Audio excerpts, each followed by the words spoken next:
Hello दोस्तों, Rahul commerce education में आपका स्वागत है। एक नए चैप्टर के साथ डिवेंचर जिसकी शुरुआत की गई थी और इससे पहले आपको 2 वीडियो इसकी प्रोवाइड कराई गई हैं, जिसमें आपने डिवेंचर का मीनिंग, डिवेंचर के करैक्टरिस्टिक्स, डिवेंचर के काइंड्स के बारे में पढ़ा और उन्हें समझा। उसी को आगे बढ़ाते हुए अब हम difference between share and debenture, अंश तथा ऋणपत्रों में अंतर को पढ़ेंगे और यह अंतर आपको स्टेप बाय स्टेप दिया गया है। आपको यह अंतर अपनी कॉपी में प्रॉपर डिवाइडेशन में नोट डाउन करना है। प्रॉपर डिवाइडेशन आप जानते हैं, बेस, शेयर और डिवेंचर, ऐसे करके 3 कॉलम बनाने हैं और हम बेस के आधार पर इनमें डिफरेंसेस अपने नोट डाउन करेंगे। तो आपको डिफरेंस को समझना है, उसके बेस को समझना है और उसी के अकॉर्डिंग नोट डाउन करना है। तो आज का टॉपिक है difference between share and debenture, अंश तथा ऋणपत्र में अंतर। फर्स्ट पॉइंट है, it is the main sources of receiving require capital. यह आवश्यक पूंजी प्राप्ति का एक महत्वपूर्ण साधन है। यहाँ पर थोड़ी सी मिसप्रिंट है, यह आवश्यक पूंजी, आपको यहाँ पे करेक्शन करना है छोटा सा। यह आवश्यक पूंजी प्राप्ति का एक साधन है और यहीं पर ही अपने बेस को हमें ढूंढना है। जैसे इन्होंने लिखा है, it is the main sources of receiving require capital, तो हमने इस पर अंडरलाइन किया है रिक्वायर कैपिटल। हिंदी मीडियम वाले भी आवश्यक पूंजी।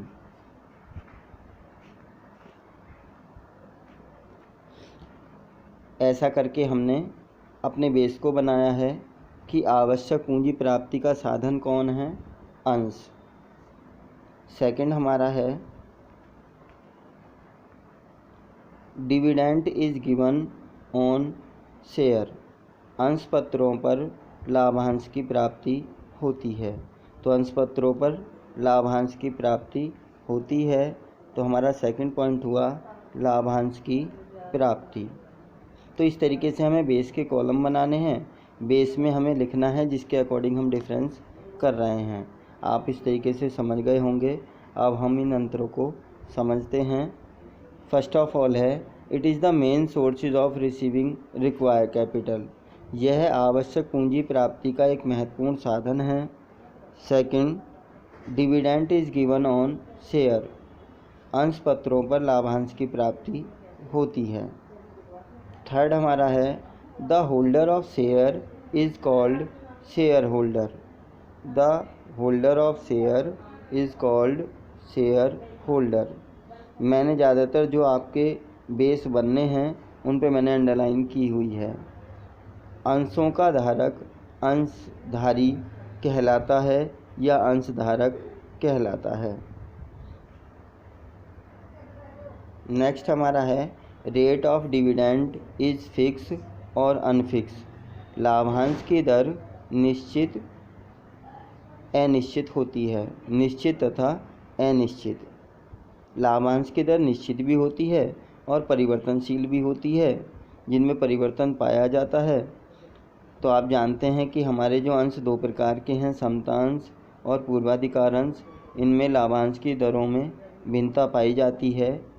इसलिए हम कहते हैं कि फिक्स और अनफिक्स दोनों ही कंडीशन हमारे पास पाई जाती हैं। फिफ्थ पॉइंट है हमारा, it is unsecured in nature. यह असुरक्षित प्रकृति का होता है। यह सुरक्षित प्रकृति न होकर असुरक्षित प्रकृति का होता है। नेक्स्ट हमारा है, in the condition of dissolution of a company the payment is made after the payment of debenture holder. Company के समापन की दशा में अंशों का ऋण पत्रों के बाद भुगतान किया जाता है। अंशों का जो भुगतान किया जाता है वो ऋण पत्रों के बाद किया जाता है। अब हमें दूसरी तरफ समझना है, जिस हम अंतर कर रहे थे अंश तथा ऋण पत्र में, तो अंशों के डिफरेंसेस हमने 6 पढ़े हैं, उन्हीं डिफरेंस को हमें अब ऋण पत्रों के आधार पर पढ़ना है। फर्स्ट है, it is the main sources of receiving additional capital. हमने पढ़ा था अंश में रिक्वायर कैपिटल और ऋण पत्र में पढ़ा है एडिशनल कैपिटल। तो हम अपने बेस में क्या लिखेंगे, रिक्वायर ऑब्लिक एडिशनल, और हमने डिफरेंस बना लिया। It is the main sources of receiving require capital, it is the main sources of additional capital. यह अतिरिक्त पूंजी प्राप्ति का साधन है और अंश आवश्यक पूंजी प्राप्ति का साधन है। सेकंड हमारा है, interest is given on debenture. ऋण पत्रों पर ब्याज दिया जाता है।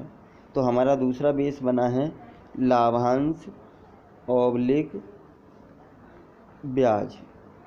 अंश पत्रों पर लाभांश की प्राप्ति होती है और ऋण पत्रों पर ब्याज की प्राप्ति होती है।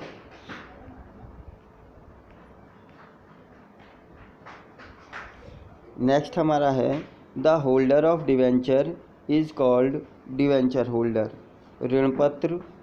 ऋण पत्रों का धारक ऋण पत्रधारी कहलाता है, जबकि अंश पत्रों का धारक अंश पत्रधारी कहलाता है। Rate of interest is fix. ब्याज की दर निश्चित होती है। अंश पत्रों में हमने पढ़ा था कि लाभांश की दर निश्चित तथा अनिश्चित होती है, जबकि ऋण पत्रों पर ब्याज की दर निश्चित होती है, इसमें परिवर्तन नहीं पाए जाते हैं। फिफ्थ हमारा है, it is secured in nature. यह सुरक्षित प्रकृति का होता है। इसमें जो धनराशि इन्वेस्ट की जाती है वो हमारी फुल्ली सिक्योर होती है, जबकि अंश पत्रों पर जो राशि इन्वेस्ट की जाती है वो अनसिक्योर इन नेचर होती है। 6 पॉइंट हमारा है, in the condition of dissolution of a company के समापन की दशा में the payment is made before the payment of share holder. अंशधारियों के भुगतान करने से पहले इनका भुगतान किया जाता है। तो ऋण पत्रों का भुगतान अंश पत्रों के भुगतान से पहले किया जाता है।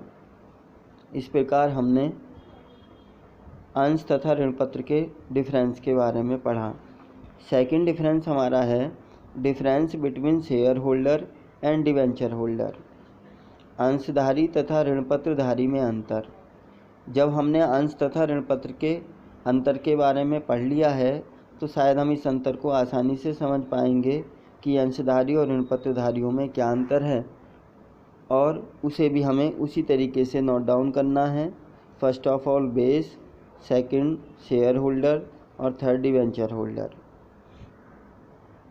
फर्स्ट है हमारा शेयर होल्डर। फर्स्ट पॉइंट हम पढ़ते हैं, the holder of a share is called shareholder. अंशों का धारक अंशधारी कहलाता है। सेकंड हमारा है, he is called the owner of the company. अंशधारी कंपनी के स्वामी कहे जाते हैं। He has a rights to take part in the management of a company. अंशधारी को कंपनी के प्रबंध व्यवस्था में भाग लेने का अधिकार होता है। अंशधारी को अधिकार होता है कि वह कंपनी की प्रत्येक सभा में अपनी उपस्थिति दर्ज कराए और उनकी प्रबंध व्यवस्था में भाग ले। फोर्थ हमारा है, dividend is given to the shareholder. अंशधारियों को लाभांश दिया जाता है। नेक्स्ट हमारा है, in the condition of dissolution of a company payment is made at last. समापन की दशा में अंशधारियों को अंत में भुगतान किया जाता है। अंत में भुगतान करने का मतलब है कि ऋण पत्रधारियों के बाद इनका भुगतान किया जाता है। अब इसके जस्ट अपोजिट है डिवेंचर होल्डर, ऋण पत्रधारी। The holder of a debenture is called debenture holder. ऋण पत्रों के धारक को ऋण पत्रधारी कहते हैं, जबकि हमने पढ़ा था कि अंश पत्रों के धारक को अंशपत्रधारी कहते हैं। He is called the creditors of the company. ऋणपत्रधारी कंपनी के लेनदार माने जाते हैं। जबकि हमने पढ़ा था कि shareholder is called the owner of the company, वे कंपनी के स्वामी माने जाते हैं। थर्ड हमारा है he has no rights to take part in the management of a company. ऋणपत्रधारियों को कंपनी के प्रबंध व्यवस्था में भाग लेने का अधिकार नहीं होता। उन्हें वार्षिक सभा में जाने का अधिकार नहीं होता, पार्टिसिपेट करने का अधिकार नहीं होता और ना ही वो उसकी मैनेजमेंट में पार्टिसिपेट करने का अधिकारी होते हैं। फोर्थ पॉइंट हमारा है interest is given to the debenture holder. ऋणपत्रधारियों को ब्याज की प्राप्ति होती है। नेक्स्ट पॉइंट हमारा है in the condition of dissolution of a company payment is made before share holder. Company के समापन की दशा में, यहाँ पर थोड़ा सा मिसप्रिंट है, ये हमारा है